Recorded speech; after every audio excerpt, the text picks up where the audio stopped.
So basically, some time has elapsed, even though you probably haven't seen it or felt it. Believe me, about 15 minutes has gone by, and we've been sitting here, and it's just been cracking and popping and doing its thing. And I'm at a point now where I'm going to get ready to tune the drum.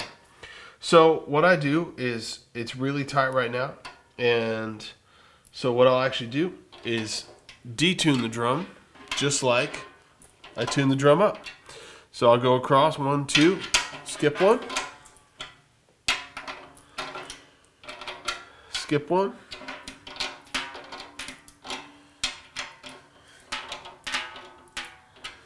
skip 1. I actually got lost here somewhere. And I'll bring the drum now down below where I would play it. So kind of get the lugs, you know, so that they're... I'm not going to play it that low at all. And so, and you get everything to the point, and then you start, and then I'll go back and I'll put my finger in the middle, and I'll start tuning up. Again, same way. Kind of skipping 1, and for me, tuning is really a feel thing. You know, some of these guys, they have these meters and they measure the tension and all that stuff. I've never been a guy like that, or they sit there and they hit the, you know, and sometimes you can tell, but for me, it's always just been a matter of feel, and I can kind of feel the lug tension, and I can also feel the tension of the head, and especially with bottom heads and snare drums, like on the bottom, you can so change the dramatically change the sound of the drum. Lots of times I'll get in a rental situation where I'm using a rental snare drum, not my own, and I'll get it, and the snare wires are just tight as they can be, and the bottom head is just torqued down really tight, and the drum just goes boom, boom, and that's the first place I start. I'll flip the drum around, loosen the bottom head till it gets this kind of like this kind of tight but spongy, this like spongy feel, and then loosen the snare wires so they can kind of, until they're a little bit free, and then turn the drum around, and instantly I've got a drum we can work with 9 times out of 10. And so I'm kind of bringing the drum up to pitch, and again, like, I'll just kind of go around, and you can feel if you've got like a really loose lug, and constantly just kind of tapping it with my finger, getting a feel for it. And at this point, I kind of feel like the drum is in a range. It's at a nice like medium high tension. I like to play the snare drum pretty high because I like the way it feels.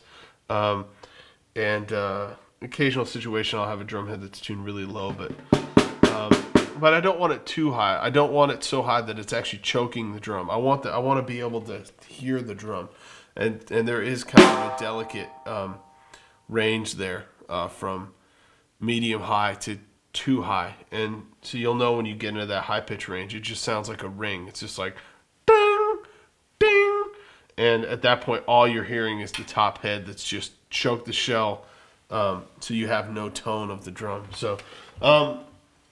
Yeah, and then so I'll kind of start here.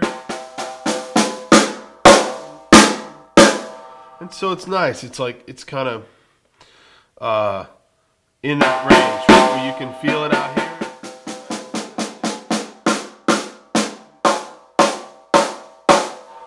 And from when I do a rim shot, so the ghost notes, you can feel like the...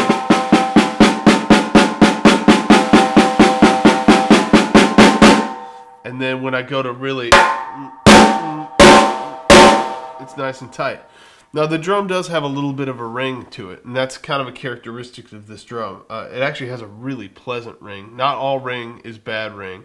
But in certain situations, I use a product all the time called Moon Gel. And this is a Moon Gel. It's actually really old because you can keep reusing this stuff if you just wash it off. But I'll take a moon gel and I'll actually place it towards the edge of the drum, and I'll just set it on there. And with the moon gel, it just really focuses and tightens the drum up. And I know a lot of guys like to use it. And just a small piece. Actually, normally when it comes, I'll take the full pieces and I'll cut them in half and use a half piece of moon gel. I find that the whole piece really just overchokes the drum, makes it a little too tight in there, but it just, there you go.